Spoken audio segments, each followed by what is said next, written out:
Hi, I'm attorney Tom Lamb in North Carolina. In this Asbestos News Minute, I want to tell you about a recent verdict in favor of the family of a man who died of mesothelioma.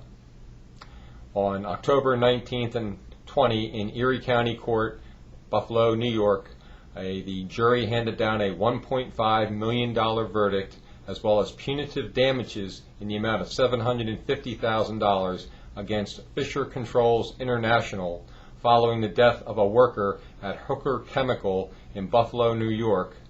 That worker was exposed to asbestos on the job and developed mesothelioma and later died.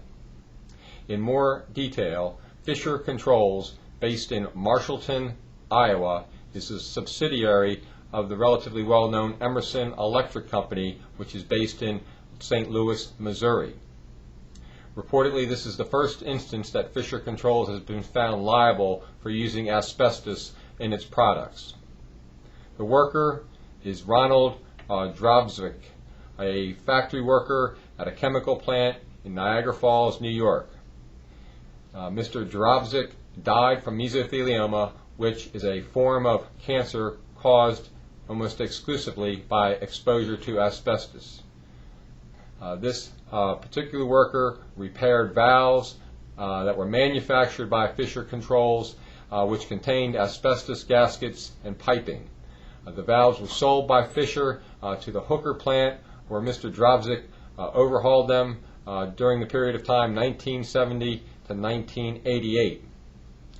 The evidence presented at trial by the attorneys for the family of this worker demonstrated that Fisher was aware of the dangers of asbestos as early as 1946, but failed to place any warnings on its products ever. In addition to awarding Mr. Drabczyk's estate $1.5 million in damages, the jury found that Fisher Controls acted negligently in failing to warn of the dangers associated with the valves. It found that Fisher Controls was responsible for 5% of the fault associated with his exposure, and that the exposure to the valves was a substantial contributing factor in causing Mr. Drabczyk's mesothelioma. Now here's the important part. The jury found that Fisher Controls acted with reckless disregard for the safety of Mr. Drabczyk. Therefore, under New York law, this finding of reckless disregard renders Fisher Controls responsible for the entire $1.5 million verdict.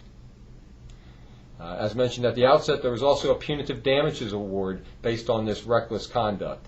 The jury awarded $750,000 to the estate, that is the surviving family, after finding that Fisher Controls acted with wanton and reckless manners towards Mr. Drabczyk and other workers at this work site. Notably, this is the first punitive damages award in an asbestos case in New York State in more than 20 years. For more information, visit asbestoslegalwatch.com. Thank you and have a good day.